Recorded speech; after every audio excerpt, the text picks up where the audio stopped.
Isaac Lamoureux here with True North. I'm just about to do an interview with Darby Crouch, UCP candidate in Edmonton-Strathcona, running against NDP leader Nenshi. And as you can see, there's a big event going on behind me because the Premier is actually about to come and door knock with Crouch. So let's jump right into that interview. I was curious, what led you to getting involved in politics at all in the first place? Well, I was born and raised in an oil and gas and agriculture industry, so it was kind of a given from birth that I was going to support the political party that best supports my family and the reason that I've had a roof over my head my whole life. So what really got me into running would be our Premier. I've really been inspired by Premier Danielle Smith's leadership, and I could have ran maybe at one point in time, but it was really her what inspired me to get into it. I mean, I started working in politics in 2020 because I grew up around Jason Nixon. So he was my MLA back home because I'm from Rocky Mountain House, and he really pushed me into it. And I'm very thankful that he did because I absolutely fell in love with it. So you'd say Premier Smith is more or less your number one role model in politics at least? Yes, 100%. I think I was at an AGM in the fall, and someone came up to me and said, I think that she will be remembered like Ralph Klein was, or even better than Ralph Klein. And it was that moment that really struck me with how people view her, because that's how I've always felt about our Premier. So yeah, it was definitely her that has been my role model throughout this whole 100%. And how has she acted maybe in a mentorship role to you so far? I mean, she is the Premier, so she is quite busy, but she's been very, very encouraging throughout this entire by-election. I know that if I needed something, I could give her a call, and she would give me advice, but she's been super supportive in encouraging it and really believes in me, which is nice. So I was curious, what have been the biggest tests or challenges so far in your political career? Yeah, so I think the number one thing right now would be probably my age, or people assume what my age is. So I'm 27, and I think because I graduated university last year, because I went back to school quite late, so people immediately assume that I'm quite young. That would probably be the number one comment that I have received as far as a challenge, but never once at the doors and our people in the riding have they ever sparked any concern. Once. No. If anything, they were excited. And I mean, I don't like to talk about myself too much, but I was at a door and I opened the door and I was talking, and she had asked me a bunch of questions, and she's like, "You were really wise, like for your age." She's like, 100% had my vote from that point on. She's been one of my biggest supporters, so that would be a challenge, but not so much in the riding. And I'm just curious about these past experiences and challenges. How do you feel they've prepared you for obviously what I assume is your biggest challenge thus far, this upcoming by-election against NDP leader Nenshi? I mean, yes, I'm not a career politician and I wasn't a mayor, but I don't think that defines me any less. I was in university and working 3 to 4 jobs all throughout university in various different industries. So if anything, if I could take away from that and put it forward, is that I'm a very hard worker and resonate with a lot of struggling Albertans, because unfortunately I was one for quite a long time and had to work really, really hard just to afford to live, essentially. So before even university, I had worked in different areas as well. So I've been in insurance companies. I've done various different things in the public sector that I think I can bring forward nonetheless to this. And obviously this upcoming by-election will be extremely challenging. The Conservatives haven't held the riding in, I think, 40 years now. So I'm just curious, what, aside from winning, if you see any possible successes out of this by-election if you don't win? What would you consider as a silver lining maybe? I think the biggest thing, and again, I'm going to go back to at the doors. Last night, a lady had said to me that this is the strongest they've ever seen a conservative in this riding, and someone that they're excited to vote for. So that, to me alone, is a win, knowing that for once our conservative movement was super strong. People heard us, and I've just been dedicated to getting out and talking to these people, holding events, and that to me is a win. If we increase the vote percentage, it's a win, and ultimately it's going to be up to Edmonton-Strathcona to decide, but we are really hopeful we're going to win. Were there any other notable recurring themes you saw when going door to door among the residents?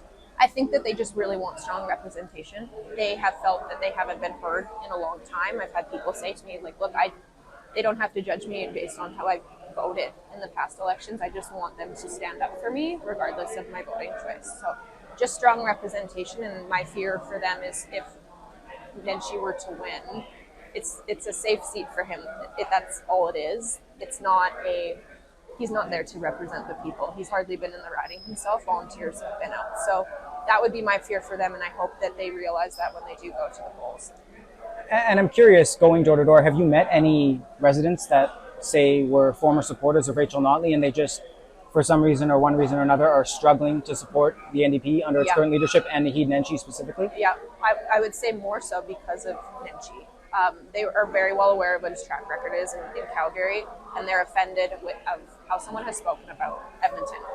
He's, no secret. He has stated publicly that he's not a huge fan of Edmonton. Calgary has his home, and he chose not to run in Calgary, and I think it's because he knew that his track record there isn't the best, so he came to what he thinks is the safest seat. And it's either offending to people, and they just know that that's not the right representation that they want. Yeah, I've seen some of your videos highlighting past quotes from Nenshi, him saying himself that he more or less despises Edmonton, as I'm sure many Calgarians feel, especially with the hockey rivalry, which unfortunately... Which is fair, but if you despise it that much, why are you coming here to represent people of Edmonton? Yeah, no, so just going a bit deeper into that, do you think the NDP as a whole are taking Edmonton-Strathcona for granted, maybe? I believe so, yeah. I think that, and what people have said to me is they really loved Rachel Notley at the start, but by the end it was more so a political gain, and they weren't being heard as much from her. And again, I think that's a fear that they should have going into this next by-election when it comes to Mr. Nenshi as well. And obviously you've talked about Premier Smith being a big mentor. I'm wondering if what you've heard from people at the doors about her leadership as a whole, and maybe in her recent dealings with Ottawa and all the news we've seen her involved in. It's been nothing but positive reactions for her. Especially our strong conservatives in the riding, they have the utmost respect and admiration for her and think that she's been the best leader that we've seen in a really long time. So that makes me proud to run under this government and run alongside her in this by-election. So yeah, I haven't heard any negative comments. People are very, very happy with her leadership right now. We're thrilled to host the 16th Annual Canada Strong and Free Regional Conference on September 5th and 6th at the Westin Calgary Airport. Connect with fellow Conservatives to discuss the priorities shaping Western Canada, including resource development, agricultural resilience, trade, and national unity. Plus, we are pleased to be joined by guest speakers such as Alberta Premier Danielle Smith, Comrade Black, and Tristan Hopper. Visit CanadaStrongandFree.network to reserve your tickets now.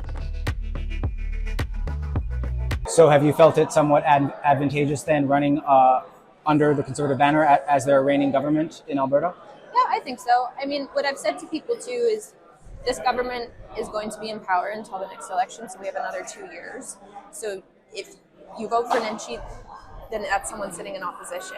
Where if you vote for me, there's someone that's actually can thread that needle and put things forward that you have been wanting for years and years. So I've been trying to say that to people, and we're seeing a strong movement, really strong movement actually in Edmonton-Strathcona. So I'm curious, have you had any direct interactions or debates with Nenshi, or kind of just has he even talked to you at all? Well, when I was still working in the building as a press secretary, because I'm on a leave right now, obviously, and he came up to me not long after I had won the nomination and became the candidate and introduced himself, and he's like, I'm not sure how this is going to go, if there's a debate. And I said, well, I'll call one if you want to debate. He said to me he doesn't think he would have time. So I don't know if there's one planned for the future, especially with how close we are getting to it. But he hasn't really responded to me. I have called him out on social media, and there's been nothing. So yeah, and just for our listeners and potential voters, I guess, what's something they might not know about you just by watching your videos, following your campaign, that you really feel they should know? Yeah, I mean, that's a great question. It's not often I have to talk about myself so much, but I just think that if you want someone that is dedicated to being a strong leader, then that would be me. I've come from various leadership roles. I've been a part of nonprofits and volunteers, worked with homeless organizations as well. So I have a lot of experience other than and I'm not a career politician. I think that having someone that has real experience out in different fields is important. I actually broadcasted at rodeos for 3 years, all throughout university. So my summers were filled with doing rodeo events. I have done a lot of things in my life before falling in love with politics. But yeah, I just hope that they see how dedicated we are to Edmonton-Strathcona and how I will be a strong voice for them, and the rest is up to them. And we've touched briefly on some of the overarching themes and issues, but I'm curious if there's anything you've heard consistently at the doors that might not make the headlines, but it really is something that's resonating with residents that you feel should be highlighted. Yeah, I think the number one thing that I ran on that I've noticed that every single person believes in as well as public safety. As a young female, I don't feel comfortable walking at night, especially. So that would be something, and I've said this to them and they completely agree on it, and a lot of the older residents as well. Like they're very vulnerable people too when it comes to certain areas of Edmonton, especially in Edmonton-Strathcona. So that would be something I would really, really fight for, and something that we're all in agreement on is public safety, as well as improving our healthcare. And that's why this government has funded more into healthcare than they ever have. So yeah, a lot of people are very happy with currently what we're doing, and love to see what this government is doing going forward, especially within budget 2025. And just taking it a step further than next week's by-election, I'm curious what you see your future political career amounting to.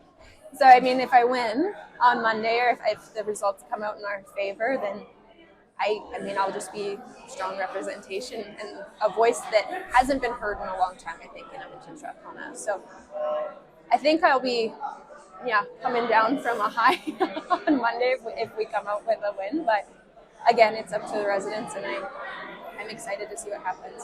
Yeah, and is there anything I haven't asked or covered that you'd like to say? I don't think so. I think you covered a lot. So I thank you for doing this. No, thank you for having me. One last thing, and this is a tough one. I hate to put you on the spot, but Okay. I'm just curious personally, what do you think your chances are of winning on Monday there? I don't want to get ahead of myself, but I do think that they are much higher than they have been in previous years. So if we increase the vote percentage, it's a win. If we win, then I think we might go down in history in Edmonton-Strathcona. So I would agree. Thank you so much, Darby. Yeah, It's been a pleasure. Thank you. I appreciate it. So that was my interview with Darby Crouch, who will be running in the upcoming by-election against NDP leader Nenshi on Monday. Yeah, sorry for the commotion during the interview, as Alberta Premier Danielle Smith was about to arrive to visit Crouch and UCP candidate for Edmonton-Ellerslie, Naresh Bhardwaj, with whom Crouch shares an office. The third by-election is in Olds Didsbury Three Hills, where Cam Davies, leader of the Republican Party of Alberta, will face off against UCP candidate Tara Sawyer, along with NDP and Wild Rose candidates. True North will be live on the ground reporting in Olds on Monday, with videos and articles throughout the day, so make sure you stay tuned for that. As for Edmonton-Strathcona, the riding hasn't gone Conservative since 1982, but Crouch gave the impression that this time she feels there's a real shot. I guess we'll just have to wait and see. My name's Isaac Lamoureux. It's been a great pleasure bringing you this special episode of the Alberta Roundup. Thank you, God bless you, and have a great weekend.